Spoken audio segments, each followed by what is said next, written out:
Let me tell you a story about Eric. Eric grew up in an upper middle class neighborhood. He attended private schools for his whole life. How to pay for college was never a worry that he had to deal with. There was never any sense of deprivation. Anything that he wanted, basically within reason, he could have. He even got tens of thousands of dollars every year because his grandparents had a strategy to give away their wealth. And so he got $13,000 and $14,000 every year from both his grandma and his grandpa. Growing up, that's all he knew. He didn't know he was quote unquote rich until he got a little bit older and he started to realize that not everybody else has this kind of same experience. This idea that he had such an easy upbringing relative to everybody else, through no fault of his own, through no work of his own, just because he won the genetic lottery, just because he was born into an upper middle class family, that made him feel really bad. Eric feels guilty for his relatively easy ride through life. Now let me tell you another story about Michelle. Michelle grew up very poor. There were days in Michelle's childhood when she had to skip meals. There just wasn't enough food. Or if there was some food, she would let her younger siblings eat. Almost all of her clothes were hand-me-downs. When she finally did get a job, she was paycheck to paycheck, or paycheck to almost paycheck. Michelle went on to marry her high school sweetheart, and together they were poor. They both lived paycheck to paycheck. They both worked full-time. Sometimes they both worked multiple jobs. Tragically, later in life, Michelle's husband was killed in an accident while he was at work. As a result, she got a multi-million-dollar settlement out of the deal. Now, on the surface, you might think, hey, at least you have that. You have that to kind of make up for losing your husband. It's almost like winning the lottery. But that's the thing. It's not like winning the lottery. Michelle considers this to be blood money. She only has this money because her husband died. Michelle would give this money back tomorrow if it meant that she could have her husband back. Michelle feels guilty for even thinking about enjoying this money that her husband had to die in order to get. And finally, let's talk about Sean and Candace. Sean and Candace have been working really hard to implement a budget. They haven't had one before, and they finally decided it's time. It's time to sit down and do this. So they tracked all their expenses, they got the right apps, they're getting the right books, they're reading the right articles, and they've developed a really nice spending plan, a really nice budget. They have household rules that they can follow. There's category limits. They can only spend so much on entertainment, that kind of stuff. Now, Sean really likes going out to lunch with his work colleagues. Not only does he really not like making lunch at home, even though he knows how much money that would save, and he knows that that's what's in the budget, but he doesn't want to miss out. He feels like he's a part of the club when he's at work, and people ask him to go to lunch. He doesn't really want to say, no, I can't afford it. He doesn't really want to say, no, I brought my own lunch. So he goes out for lunch. Now, Candace works as a nurse. And sometimes her job, the hours can get really long. It can get really stressful. And so when she gets home after a really particularly long, stressful day, she wants to online shop. She gets her laptop and she starts shopping away. She calls this retail therapy. And it makes her feel better, at least in the short run, because at least she can have something nice that might help alleviate the pain and the stress of a hard day's work. But this online shopping is not part of their spending plan. And inevitably, the next day comes, or 2 days later, when the goods arrive at her house, she feels guilty. She feels guilty because she knows she shouldn't have shopped. Both Sean and Candace feel guilty about spending money in a way that's breaking the promises that they made to themselves. So Eric, Michelle, Sean, Candace, they all feel very guilty. These feelings of guilt weigh down on them. It's like a heavy vest. And when you're weighed down by this heavy vest, it's hard to feel any sense of tranquility or peace or happiness or joy. You're too busy lugging this heavy guilt vest around. Find out what you can do about that right after this.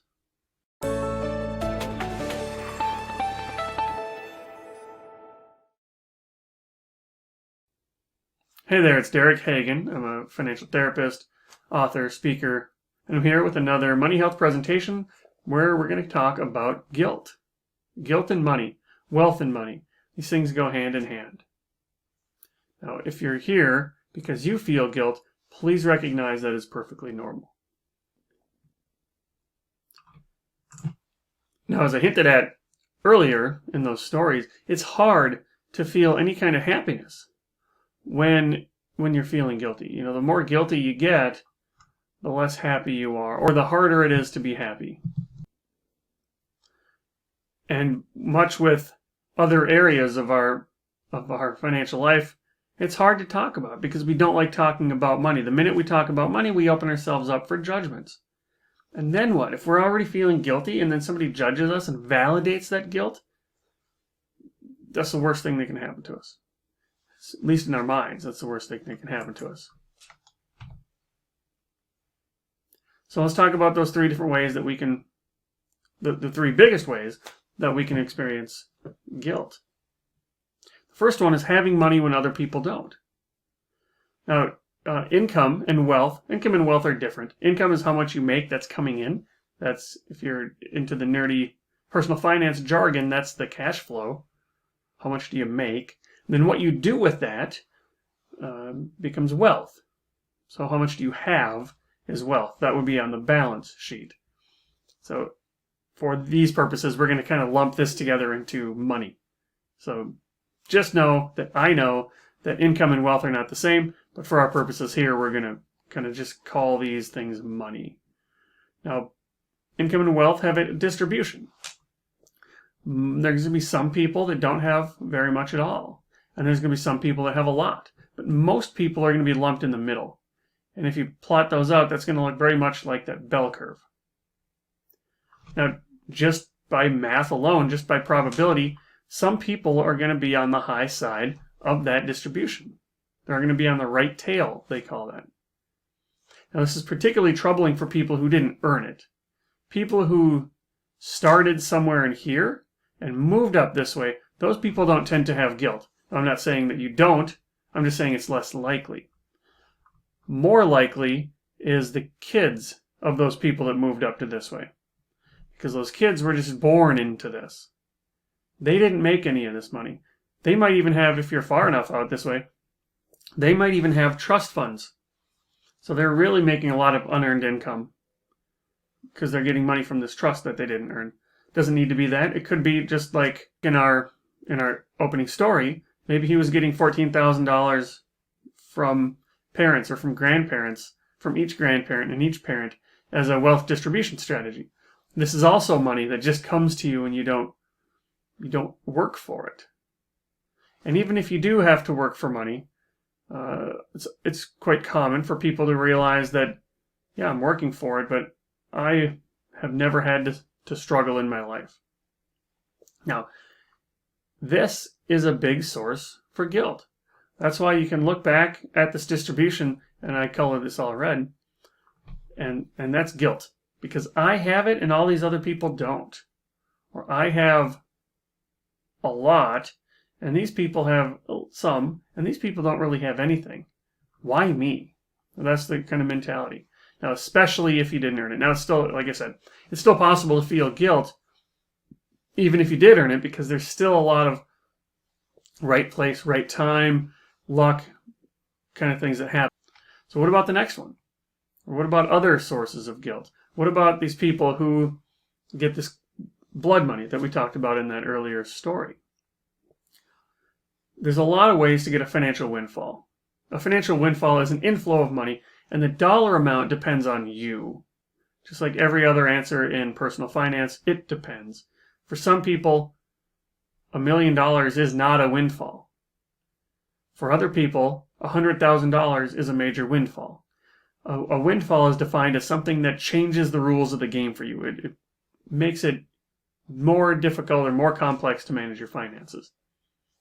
And this could be, you know, the one that everybody talks about that is the least common is lottery winnings. You won the lottery. But this could be a life insurance payout. This could be a legal settlement. It could be cashing out of a pension. It could be an inheritance.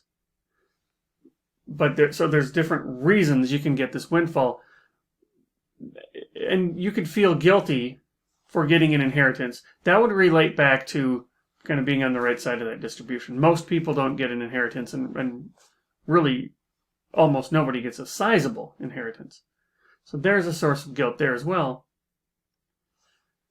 But cashing out a pension, that's kind of a windfall, but there's no reason to feel guilty about that. Where the guilt really comes is if something bad had to happen for you to get this windfall. So a legal settlement. Like our story earlier, Michelle's husband had to die for her to get this money. It's the same thing with life insurance policies. If you have a life insurance policy out on your husband and he dies, you get the money, and the purpose of that was to replace his lost wages. And its purpose was never to try to calm or ease your emotional worries, but it's hard to separate those two things out. So we feel bad that we have this money because our husband had to die to get it. Now, without spending some time to separate those items, it becomes really difficult to enjoy it. Because what if I want to buy a new car or something with this money? It's going to really feel weird. Why should I feel good about this when I lost my husband, when I lost my mom, I lost my child, I lost somebody? Is it really okay to feel good? And that's because we're mixing up the emotional side and the financial side. But the feelings of guilt are strong nonetheless. And there's that third way where we're cheating ourselves. If we set our own rules, I'm not going to go out for lunch. But then I go out for lunch. I can feel really guilty about that. This might be the most common, but it's going to be the least severe. But guilt is guilt nonetheless. And cheating ourselves, it's like an acid drip. Every time I go out to lunch, it's like, oh, I feel more guilty, I feel more guilty, I feel more guilty. And then I squash that guilt down rather than take some time and take a look at the personal finance system or the budget that I created, that I'm cheating. Right? So there's some reason why I'm cheating so often. It's probably because I created a budget or a system based on deprivation. So everything's going to come back to what we're calling money scripts. Money scripts are these hidden meaning subconscious beliefs about money. It's like a rule. So you may know this if you followed me for any time, but if you haven't, if you're new here, a money script is a belief and a rule that drives everything else. It drives our beliefs. Our beliefs drives our behaviors. Our behaviors drive our well-being and our outcomes. So you can think of a script like an actor would read from a script. The actor doesn't really get a choice. You have to read from the script. Or if you're more tech savvy, this would be a computer script or a computer program where you just have these lines of code and the computer reads line by line. That's kind of like us. A money script is like a tape recorder in our head, and you hit the play button and it just plays out the behavior. So that's kind of what a money script is.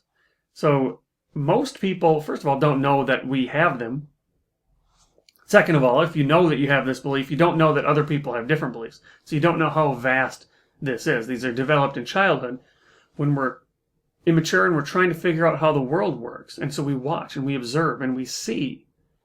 And so they're contextual, meaning if I observe how the world works, even if I was 100% correct, which I'm not because I'm a child and I don't have complex logic figured out yet, but even if I was 100% correct, I only have a sample size of 1. I'm only seeing the money rules play out in one family.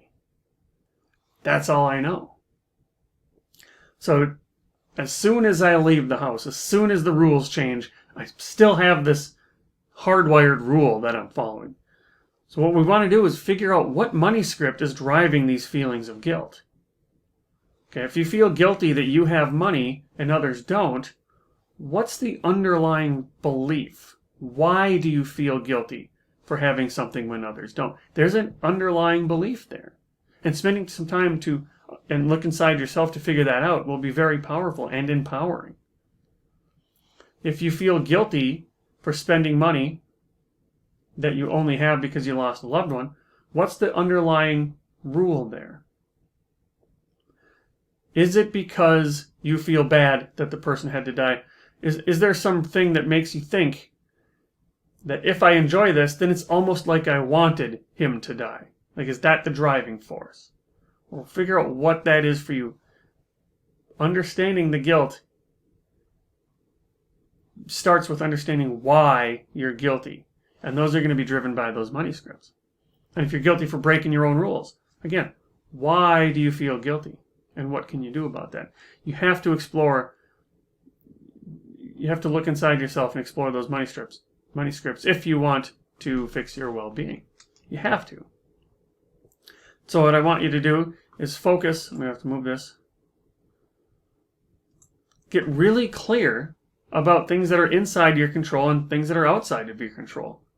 This is the Serenity Prayer, if you're familiar with Christianity. Some things are inside of our control and some things are not in our control. And the more clear we can get, it's that third line of the Serenity Prayer. Grant me the wisdom to be able to tell the difference. This sounds very simple, but it's not easy. Some things are in our control, some things are not in our control, and we should only focus on things that are in our control. And we should stop wasting our time and energy and money and grief and negative emotion on things that are outside of our control. And things that are outside of our control are things like where I was born, when I was born, the parents that I was born to, my parents' socioeconomic status, my upbringing, things that happened to me, the past. I can't change anything about the past at all. I love this saying. I just learned it last week. And so I'm going to tell you, stop wishing for a better past. When you say it like that, say it to yourself. Say your name and then say that line. Derek, stop wishing for a better past. When you say it out loud, you get to realize the absurdity of that. But that's what regret is. Regret is wishing for a better past. But you can't change that. You can learn from it. What is in your control is what you choose to do about it. What can you do now? What can you do going forward? So there's an old saying that says you can't fill from an empty cup, or you can't pour from an empty cup, rather. So if the source of your guilt is because you're charitably inclined, and it breaks your heart, there's people that don't have anything, or less, they have less than you, well, your value might be philanthropy. Your value might be charity. And it's good to have values. Everybody has different values, so we need to spend some time to figure out what is important to us. But once you know what's important to you, you can start to fix it. But you can't fix it if you don't work on yourself first. If you've got nothing to give, if you're feeling way too guilty, if you're only helping because you're feeling guilty, there's nothing going to come out of your cup. If instead you come up with a plan, you say, what can I do going forward in order to help others, for example? If helping others is my main value and I feel guilty because I have when others don't, one easy solution might be, and this is going to be different for everybody, this is not a prescription. I'm asking you to look inside yourself. But one example might be, well, maybe I can give what I have to others. And even that has a big definition, or could be interpreted differently, right? But take care of yourself first. Come up with a charitable plan. Come up with a philanthropic plan. You have to take care of yourself so that you can help others. So let me tell you something you already know. Money is full of negative emotions, fear and regret and shame, envy, anger sometimes. But guilt is very common. You are not alone. Guilt is not comfortable, but it's manageable. But you have to do some internal work. You have to look inside yourself to figure out what the source of that guilt is before you can start to alleviate it. Recognize that some things are inside your control and some things are outside of your control. So when you realize what the source of that guilt is, you can only do about it things that are inside your control. And if you get really clear about that, you'll be on the path towards alleviating that guilt. And that's good money help.